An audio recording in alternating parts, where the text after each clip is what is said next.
వైఎస్ఆర్సీపీ నాయకులు బొట్ల రామారావు గారు, political analyst మస్తారావు గారు మనతో జూమ్లో సిద్ధంగా ఉన్నారు. వీటితో పాటు జనసేన చిత్తూరు జిల్లా ఉపాధ్యక్షుడు బత్తిర మధుబాబు గారు కూడా జాయిన్ అయినటువంటి పరిస్థితి. సో ఒకసారి మస్తారావు గారితో మాట్లాడతాం. మస్తారావు గారు, గుడ్ మార్నింగ్. అసలు ఏంటి లిక్కర్ స్కామ్కి సంబంధించి కొత్త పేర్లు పైకి వస్తున్నాయని అందరం అనుకున్నాం, కానీ అసలు సూత్రధారి చెవిరెడ్డి భాస్కర్ రెడ్డి అనేటటువంటి అంశం తాజాగా తెరపైకి వచ్చింది. ఆయన ఏ విధంగా ఆ ఫండ్స్ని రూట్ చేశారు అనేటటువంటి వివరాలు కూడా ఒక్కొక్కటిగా వెలుగు చూస్తూ ఉన్నటువంటి సిచ్యువేషన్. అంటే ఏంటి అసలు చెవిరెడ్డి కనుసన్నలోని ఇదంతా కూడా జరిగిందా?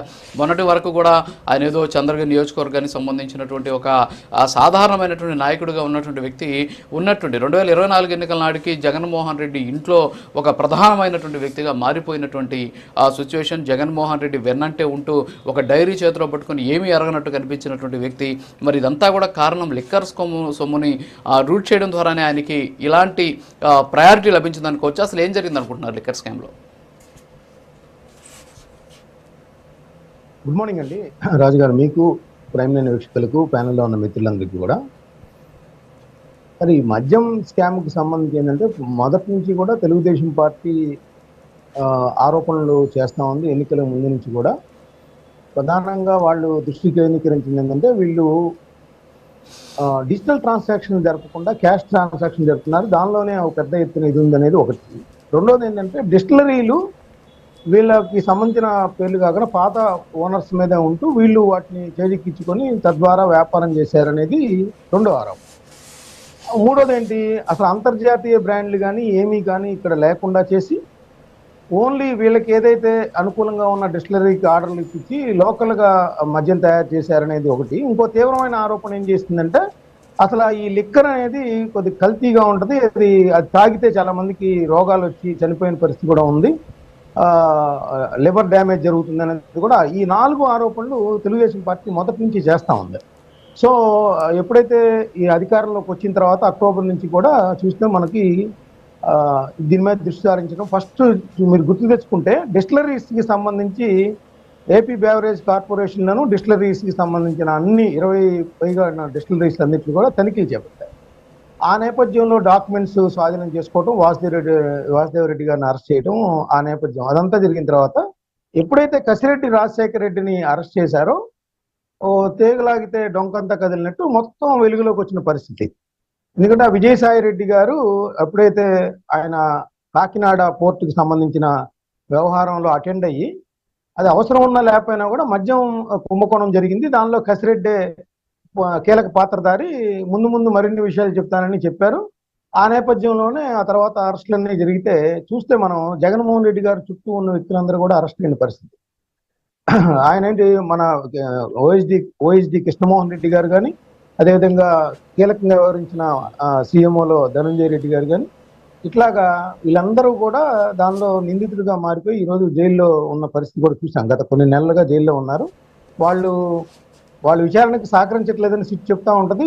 ఆ నార్కో అనాలిసిస్ టెస్టులకు సంబంధించి కూడా ముందుకెళ్తున్న పరిస్థితి చూడవచ్చు. అయితే అదంతా ఏంటంటే ఒక ఎత్తు, ఆయన విజయసాయి రెడ్డి గారు చెప్పినట్టు వాళ్ళ ఇంట్లో సమావేశం అయ్యారు, ఇవన్నీ ఎవరెవరికి ఆర్డర్స్ ఇవ్వాలి ఇదంతా. ఇక్కడ చెవిరెడ్డి గారి పాత్ర వెలుగులోకి వచ్చినప్పటి నుంచి మనం చూస్తే ఏంటంటే ఆ మద్యం ద్వారా వచ్చిన ఏదైతే అక్రమ ఆదాయం ఉందో ఆ ఆదాయానికి సంబంధించి ఈయన ద్వారా కొంతమంది వైఎస్ఆర్సీపీ అభ్యర్థులకి పంపించారు అనేది ఇక్కడ ప్రధానమైన ఆరోపణ. మొదట్లో ఏం చెప్పారు చెవిరెడ్డి గారు, నాకు సన్నిహితుడైన హైదరాబాద్లో ఉన్న వెంకటేష్ నాయుడిని అరెస్ట్ చేశారు, అతను అనవసరంగా వేధిస్తున్నారు, అసలు నేను మద్యమే తాగను, మద్యం స్కామ్కి నాకు సంబంధం లేదు, అసలు మరి ఇట్లా ఎలా చేస్తున్నారో తెలియదు అన్నారు. ఆ తర్వాత వాళ్ళ గన్మెన్గా పనిచేసిన మదన్ రెడ్డి ఎపిసోడ్ చూసాం. సో ఆ తర్వాత కాలం చూస్తే అంటే ఇక్కడ మస్తారావు గారు, చెవిరెడ్డి భాస్కర్ రెడ్డి అనే వ్యక్తి చాలా తెలివైనవాడు అనమాట. ఏంటంటే ఇక్కడ మద్యం మిస్ అయింది, లేకపోతే మద్యం బాటిల్లో కుంభకోణం జరిగింది కాదు. ఒకవేళ మద్యం బాటిల్ కుంభకోణం జరిగితే నేను తాగలేదబ్బా, బాటిల్స్ అక్కడే ఉంటే నాకు అసలు అలవాటు లేదని చెప్పొచ్చు.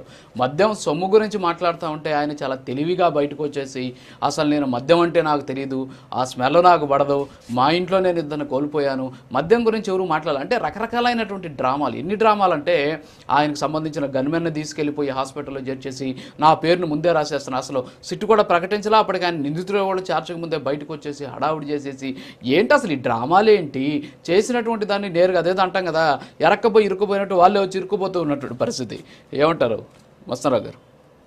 అంటే ఇక్కడ చెవిరెడ్డి గారి పాత్రకు సంబంధించి సిట్ ఏదైతే వెల్లడిస్తుందో మనకి వార్తాపత్రికల్లో కానీ మొత్తం చూసిన సమాచారం అంతా చూస్తే ఏంటంటే చెవిరెడ్డి గారు ఈ ఎన్నికల అభ్యర్థులకి కొంతమందికి ఇచ్చారు ఈ డబ్బులన్నీ తీసుకెళ్ళి అనేది వాళ్ళు కాల్ డేటా రికార్డ్స్ అన్ని తీసి చెవిరెడ్డి గారి దగ్గర ఇప్పుడు ఎవరైతే ఇవాళ నిన్న అదుపులోకి గ్వాలియర్ అదే మధ్యప్రదేశ్లో ఇండోర్లో తీసుకున్నారు వాళ్ళిద్దరిని కూడా.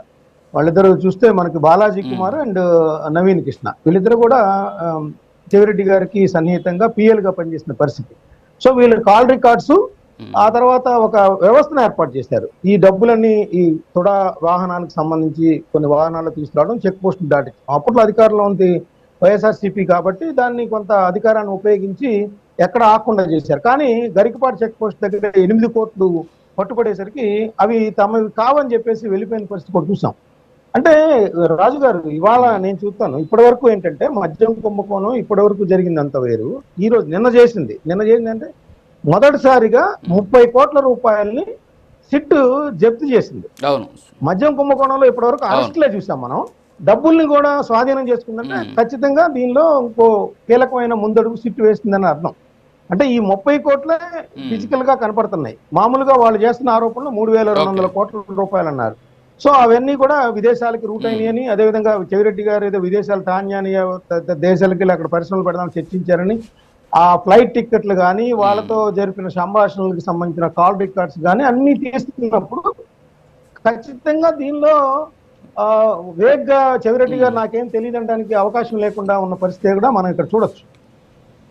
సో ఖచ్చితంగా ఇప్పుడు ఈ నవీన్ కృష్ణ అదేవిధంగా బాలాజీని విచారించిన తర్వాత లేదంటే ఇవాళ మీరు చెప్పిన పోలీస్ కస్టడీలో మరిన్ని వాస్తవాలు వెలుగులోకి వచ్చే అవకాశాలు ఉన్నాయి. ఇంకా కీలకమైన వాటిని కూడా అరెస్ట్ చేసే అవకాశాలు దీనిలో కనిపిస్తున్నాయి. Okay sir. అజయ్ కుమార్ గారు, గుడ్ మార్నింగ్ సార్.